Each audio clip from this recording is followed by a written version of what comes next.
But then if you go and write a sentence like Paul eaten breakfast because you wanted to use the V3, you're going to be wrong. Hey guys, so let's have a look at verbs. Now, why are these important? Well, they're important because we use verbs in every sentence, right? So there's a fair chance that you will make a mistake with it. Lots of people do. It's simple to fix, but it's not easy. Anyway, let's have a look at the different types of verbs and not main verbs. Okay, so there are three. There are three types of main verb. What do I mean by main verb though? These are the verbs that give us the information. They give us the tense, they agree with the person, things like this, right? And those three types are past simple, present simple, and auxiliary verbs. So in every sentence we need to be using a past simple, present simple, or auxiliary verb. If we're not, the sentence is going to be wrong. Now I know that in your books it teaches you that it is past simple, present simple first probably.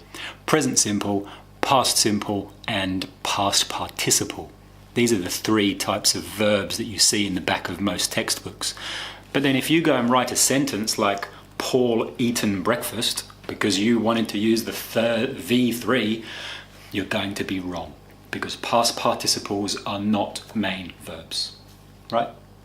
So we looked at the three types of main verbs.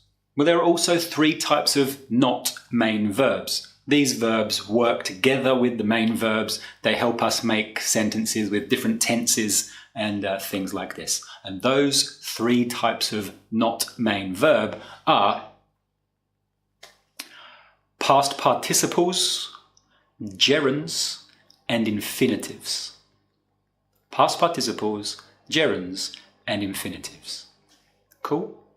I know before the keyboard warriors say that the gerund is not a verb. I know, it acts like a noun. But for the benefit, for simplicity of understanding, you know that I mean ing, right? We could say it's the present participle. That's going to confuse people more. So the gerund, the ing form, right? It's easy to understand. We don't need to argue, I hope. So there are three types of main verb and three types of not main verb, and we can use those together. Let me give you some examples. Hey guys, I'm so sorry about the bad audio and there's a kind of flapping sound on there. Well, it's not a flapping sound. Anyway, there's a strange noise on the video, and that is because the air conditioning is on in my office. It's freezing, so I've had to do that.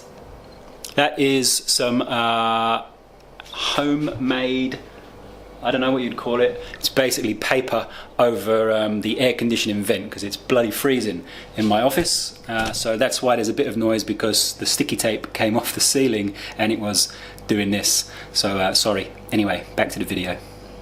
So the first example could be, and this will be wrong, it could be Joao to buy a car.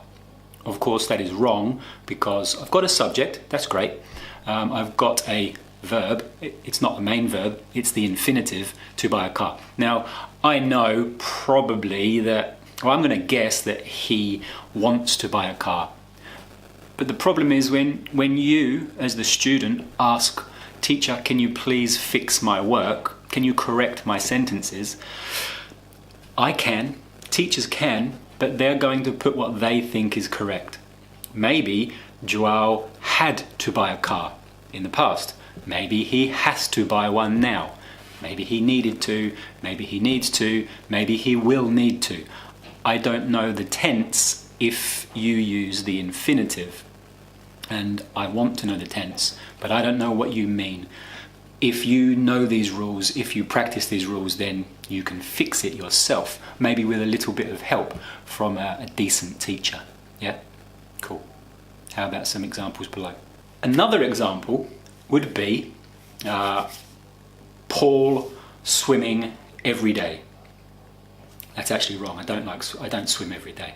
But Paul swimming every day would be wrong because we've got a subject, we've got a gerund, and then an adverb. But of course my sentence is not good if I don't have a main verb.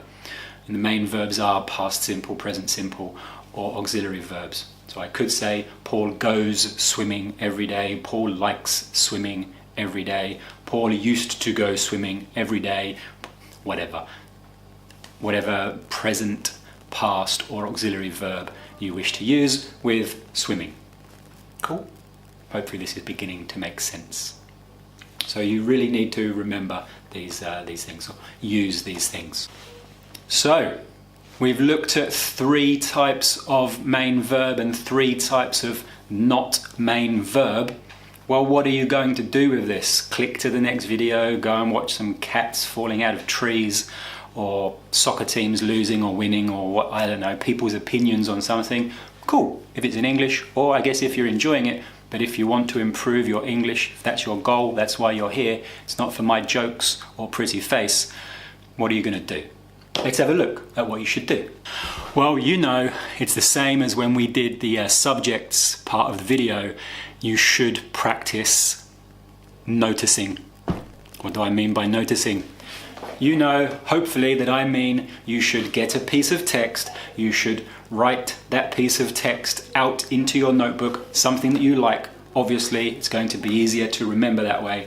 And then you're going to look for every instance of a main verb first in this text. Then you could choose the same text or a different piece of text and look for every instance of non-main verbs.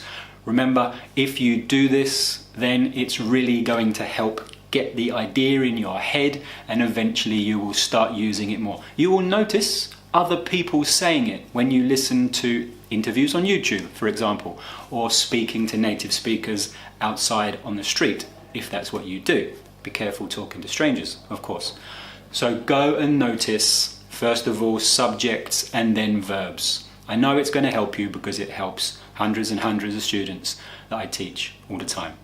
Thank you very much. Don't forget to like and subscribe and follow English Transformation on Instagram, and questions in the comments below. Thank you so much. Have a great day.